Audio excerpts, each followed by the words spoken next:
Assalamu alaikum wa rahmatullahi wa barakatuh.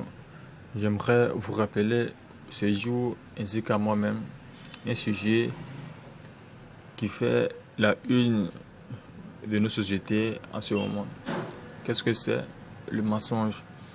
Le mensonge aujourd'hui est devenu tel qu'elle est devenue une seconde nature pour les gens. Les gens n'ont aucun scrupule à mentir, ils n'ont aucune hygiène à mentir. Les gens mentent comme si le mensonge n'était pas un problème. Le mensonge est devenu maintenant un moyen de s'attirer de l'argent, de se faire des amis, de s'attirer les femmes et faire tout. Les gens ont utilisé le mensonge comme un vrai appât pour obtenir cette dunya. Alors, que dit l'islam du mensonge? Qu'est-ce que l'islam dit à propos du mensonge, que les gens négligent ça, que les gens prennent à la légère, que les gens ne considèrent pas comme étant un problème, comme étant un péché? Le mensonge est ce qui contredit la réalité, en effet. Le mensonge, c'est ce qui contredit la réalité. Ce qui est contraire à la réalité, c'est ça qu'on appelle le mensonge. Allah subhanahu wa ta'ala a dit dans le Coran: seul forge le mensonge ceux qui ne croient pas au verset d'Allah, et tels sont les menteurs. C'est la droite au Nahl, au verset numéro 105, Allah subhanahu wa ta'ala a parlé. Ceux qui mentent, ce sont des gens qui ne croient pas à Allah subhanahu wa ta'ala. Ils ne croient pas à Allah subhanahu wa ta'ala. Donc ce manque, ce défaut les amène à mentir sans aucun scrupule, à mentir pour avoir cette dunya. Car ils pensent s'éterniser sur cette terre. Ils pensent qu'ils ne mourront pas. Ils pensent qu'ils n'auront pas à rendre compte de ce qu'ils disent dans les paroles. Allah a dit dans le Coran: Ma min qawlin illa ladayhi raqibun ma yalfizu min qawlin illa ladayhi raqibun atid. Ils ne diront aucune parole sans qu'il n'y ait des scribes prompts à écrire leurs paroles. Tout ce que l'homme dira, il y a des anges qui sont là et qui inscrivent tout cela. Donc arrêtons de mentir. Le mensonge est une des caractéristiques des hypocrites. On trouve dans les deux recueils d'après Abu Huraira que le prophète sallallahu alayhi wa sallam a dit: les caractéristiques de l'hypocrite sont au nombre de 3. Lorsqu'il parle, il ment. Lorsqu'il promet, il ne tient pas sa promesse. Et lorsqu'on lui fait confiance, il trahit. Ouais. Donc les hypocrites, le mensonge est une de leurs caractéristiques. Donc si tu ne veux pas être un hypocrite, si tu ne veux pas être un monafik, alors arrête de mentir. Car un hypocrite, il a 3 principales caractéristiques qui est, en première position, lorsqu'il parle, il ment. Un hypocrite, c'est un grand menteur. Il cache la vérité, il camoufle la vérité. Un hypocrite, lorsqu'on lui fait confiance, il trahit. Lorsqu'il promet, il trahit. Et lorsqu'il promet de faire quelque chose, il ne le fait pas. Il trahit, mais lorsqu'on lui fait confiance, il trahit. Tu vois? Quand il promet, il ne le fait pas. Quand tu lui confies quelque chose également, il te trahit. Ouais. Donc le mensonge également mène l'homme à la dépravation. Le mensonge mène l'homme à la dépravation. C'était rapporté dans les 2 Sahih également, dans Sahih Bukhari et Sahih Muslim, que le prophète a dit que dit la vérité mène au bien et le bien mène au paradis. Il dit que l'homme ne cesse de dire la vérité jusqu'à ce qu'on l'écrit auprès d'Allah subhanahu wa ta'ala comme étant un véridique. Mentir mène à la dépravation. Et la dépravation mène à l'enfer.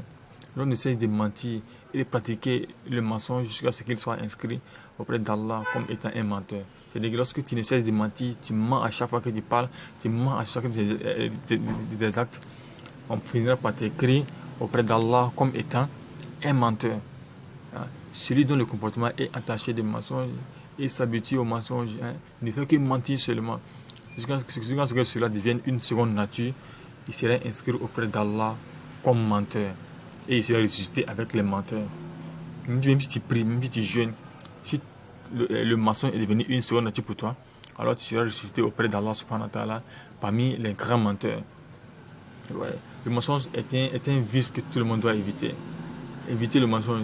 Le prophète m'a dit dans un hadith également, il dit que le croyant commet l'adultère. Le croyant fait beaucoup de péchés. Mais il dit que le croyant ne ment pas. Le croyant, il ne ment pas. Aucun être humain n'accepterait que l'on dise de lui auprès des gens qu'il est menteur. Alors, pourquoi accepter qu'on écrit auprès d'Allah subhanahu wa ta'ala que tu es un menteur? Donc tout le monde doit éviter cela au maximum. Le mensonge est un comportement que tout le monde doit s'abstenir de faire. Ce n'est pas bon, ce n'est pas bon, ce n'est pas agréable, ce n'est pas bon sur tous les plans. Car les gens n'accordent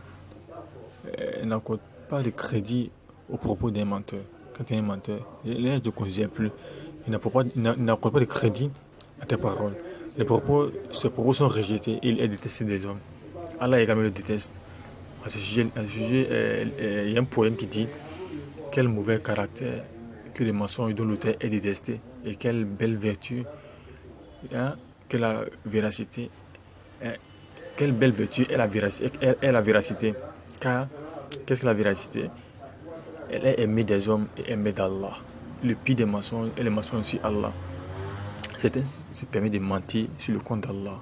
Ça, c'est le pire des mensonges. Allah dit: quel pire injuste. Quel pire injuste donc que celui qui ment contre Allah et qui traite de mensonge la vérité quand elle lui vient. N'est-ce pas en enfer que se trouve le refuge des mécréants? Aman azlamu man kazzaba ala Allahi wa kazzaba bisidqi iz jaa alaysa jahannam maswan lil kafirin. Et après cela vient le mensonge sur le prophète. D'autres se permettent de mentir sur le prophète Muhammad sallallahu alayhi wa sallam. À ce sujet, le prophète sallallahu alayhi wa sallam dit: quiconque ment sur moi, qu'il prépare sa place en enfer. Quiconque ment sur moi volontairement, qu'il prépare sa place à l'enfer. Un exemple également des mensonges est le fait de dire à ton enfant que je vais t'offrir cela, je vais t'offrir quelque chose. Un exemple, dit de promettre quelque chose à ton enfant, de donner quelque chose en le mentant. Ça c'est un mensonge. Le professeur m'a dit à ce sujet: quiconque dit à son enfant, viens et je te donnerai quelque chose, puis ne lui donne rien, un mensonge lui sera écrit sur son compte. Ouais. Un des mensonges également consiste à plaisanter en mentant. Il a dit, le professeur m'a rapporté également, il dit: malheur à celui qui invente une histoire pour faire rire les gens. Malheur à lui, malheur à lui. Un autre type de mensonge également, c'est de prétendre faire un rêve. De prétendre rêver alors qu'on n'a pas rêvé. Le professeur me dit: quiconque prétend avoir fait un rêve alors qu'il n'en est rien restera en enfer aussi longtemps qu'il sera dans l'incapacité de nouer 2 cheveux. Qui peut nouer 2 cheveux? Alors, si tu dis que tu as rêvé alors que tu es en train de mentir, alors tu vas rester à l'enfer aussi longtemps qu'il est impossible de nouer 2 cheveux. Tu vois. Il a dit également un des plus graves mensonges est de prétendre avoir fait un songe que l'on n'a pas fait. Vous voyez? Donc nous devons être véridiques. Allah est avec les gens, Allah est avec les gens véridiques. Faire preuve de véracité en toute occasion. Chers frères, chères sœurs, soyons véridiques. Soyons véridiques jusqu'à ce que la véracité soit et devienne notre seconde nature. Les gens ont confiance en les propos d'une personne véridique et ont confiance en ses agissements. La vérité élève le véridique aux yeux des gens. Allah dit: oh, vous qui croyez, craignez Allah et soyez avec les véridiques. Oui, Wallah, la vérité, c'est une douce, elle est douce, même si parfois elle est amère.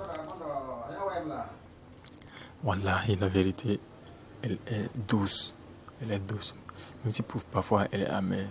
Une personne digne ne laisse jamais la vérité. Car la vérité, c'est un noyau d'une telle beauté, d'une telle splendeur que l'or, les diamants, les perles, les coraux, ils sont jaloux de la vérité. Voilà. Parce que n'importe qui peut posséder l'or, n'importe qui peut posséder l'argent, les diamants, les noyaux, n'importe qui peut posséder les coraux, les bijoux. Mais seuls les véridiques, les hommes sincères, les hommes honnêtes, c'est eux qui peuvent posséder la vérité. Donc la vérité, c'est un noyau, un joyau, que l'or et l'argent, eux-mêmes sont jaloux de la vérité. Donc soyons véridiques. Wassalamu alaikum wa rahmatullahi wa barakatuh.